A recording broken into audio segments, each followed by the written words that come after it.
ટીવી9 પર આપનું સ્વાગત છે। હું છું હાર્દિક મોદી। બ્રેકિંગ ન્યૂઝ બનાસકાંઠે કે જ્યાં શાળાના 10 બાળકોને ફૂડ પોઈઝનિંગની અસર થઈ છે। પાલનપુરના જગાણા એકલવ્ય મોડલ સ્કૂલનો બનાવ છે। બનાસકાંઠાની ઘટના છે। બપોરે ભોજનમાં દાળ ભાત જમ્યા બાદ અસર થઈ છે।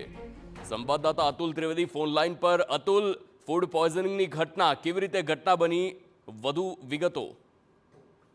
ચોક્કસ આ પાલનપુર ના જગાણા નજીક આવેલી એકલવ્ય મોડલ સ્કૂલની ઘટના છે। આ એકલવ્ય મોડલ સ્કૂલમાં જે બાળકો છે તે અભ્યાસ કરી રહ્યા છે અને જે આ બાળકો હતા એ બપોરે જમવા ગયા હતા। ત્યારબાદ તેમને આ ભોજનમાં દાળ ભાત આપવામાં આવ્યા હતા અને દાળ ભાત આરોગ્ય બાદ આ બાળકોને ફૂડ પોઈઝનિંગની અસર શરૂ થઈ ગઈ હતી। બાળકોને ઝાડા અને ઉલટી શરૂ થઈ ગયા હતા, જે બાદ શાળાના સંચાલકો છે તેઓએ આ બાળકોને સારવાર અર્થે ખસેડ્યા હતા। પાલનપુર સિવિલમાં અત્યારે જે આ 10 બાળકો છે તે સારવાર લઈ રહ્યા છે। આ તમામ 10 બાળકોને ફૂડ પોઈઝનિંગની અસર થઈ હતી અને તમામ બાળકો અત્યારે સારવાર હેઠળ છે। જ્યારે ખાસ કરીને જે દાળ ભાત આરોગવાથી આ પ્રકારની ઘટના બની છે, ત્યારે જે પ્રકારે સંચાલકો અને અત્યારે તો જે આ બાળકો છે તેમની હાલત સ્થિર છે, ત્યારે સંચાલકોએ કયા પ્રકારે આ ફૂડ પોઈઝનિંગની ઘટના બનીને તેને લઈને તપાસ પણ હાથ ધરી છે। આભાર અતુલ સમગ્ર માહિતી બદલ।